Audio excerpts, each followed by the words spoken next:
Opposition parties in the City of Tshwane have expressed concern after the municipality allegedly missed the deadline to hand over its financial statements to the Auditor General South Africa despite numerous extensions. It comes after the Auditor General made an adverse finding against the municipality, placing its irregular expenditure in the previous financial year at 10 billion rand. Meanwhile, the City of Tshwane says its Audit and Performance Committee recommended that the city postpone its submission date, when a statement said it will submit its financials within a period of 3 months. So for more on this, we're going to be joined by Peter Sutton, who is the City of Tshwane's MMC for Finance. Peter, good afternoon. Thank you for your time with us here on the SABC. Good afternoon, and thank you to you and your viewers. So Peter, we early on spoke to the EFF and the ANC about their concerns and what it's reflected perhaps from a public finance management point of view. Perhaps in view of these developments, you could help us understand why Tshwane has requested a postponement yet again. Thank you very much. So firstly, there's been no extension granted now. I think we just need to be clear. There was an adverse audit opinion. The city had to submit by the 31st of August, which we didn't. There's been no extension. We're applying for an extension now. And if we go back to a year ago with the adverse audit opinion, which was very well documented, is that the Audit Performance Committee then made the recommendation that the city should not submit the financial statements due to a number of problems and mistakes that was in the financial statements. This year, the Audit Performance Committee made the same recommendation, as well as the Internal Audit Department expressed a concern that there are certain aspects that they are not happy about.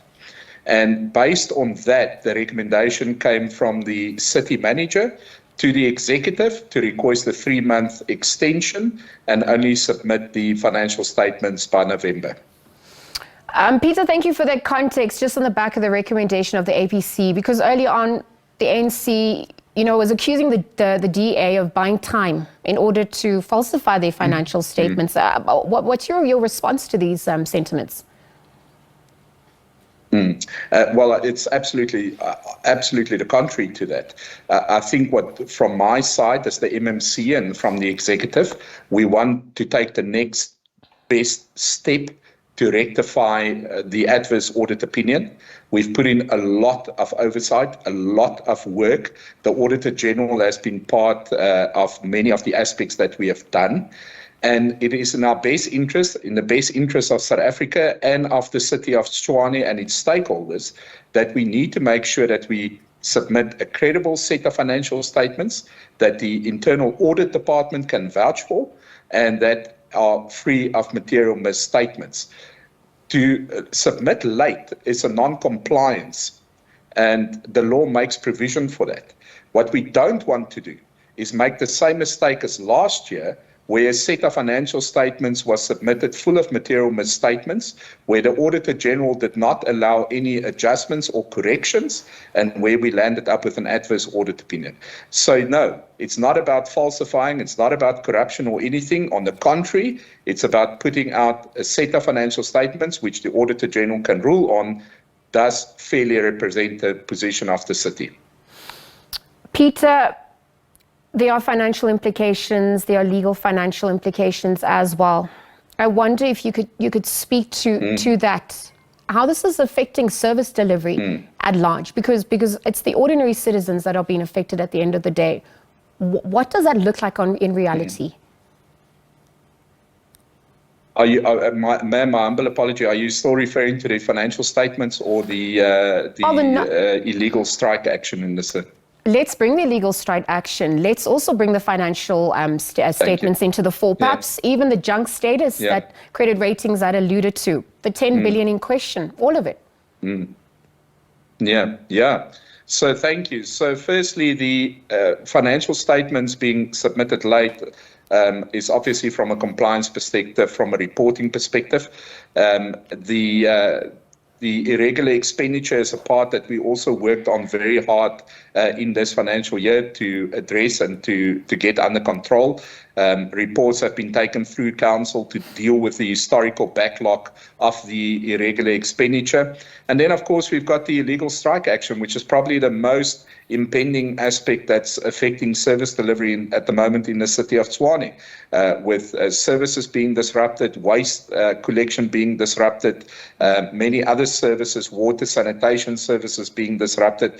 That has a major effect. Again, I want to emphasize, you need to take the next best step. And part of the adverse audit opinion obviously led to the downgrade, or didn't, but before that we had the junk status. We did get a rating in this last year, which was stable. It kept it at stable, but for us to improve that and to correct that and to make sure that we get out of this junk status, we obviously need to submit a credible set of financial statements that fairly represent the position of the city, and which the Auditor General can audit, and not have the same findings as last year, where they expressed an opinion that they could not verify the balances in the financial statements. What is your response where there have been calls for provincial government to step in and operate the finances of local government, given what's happening in Tshwane?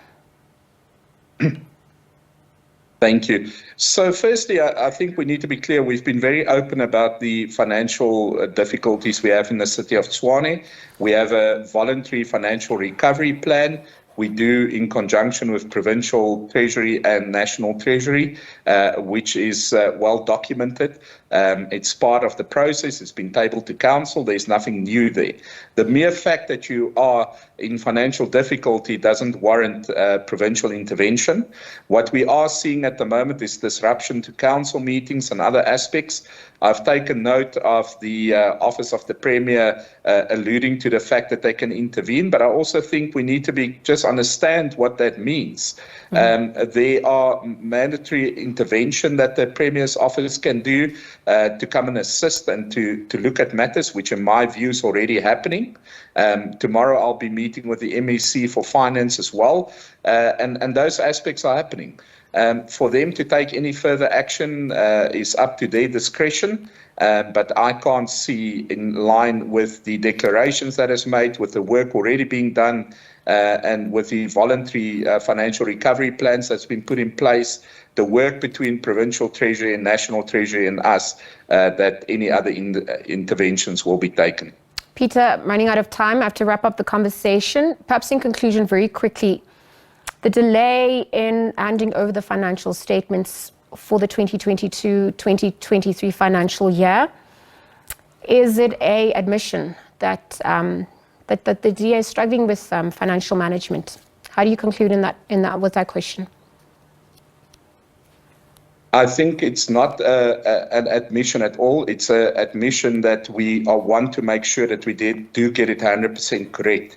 And what we do find very seriously, and what we concur with, is we take our guidance from the city manager and from the Audit Performance Committee, from the internal auditing structures.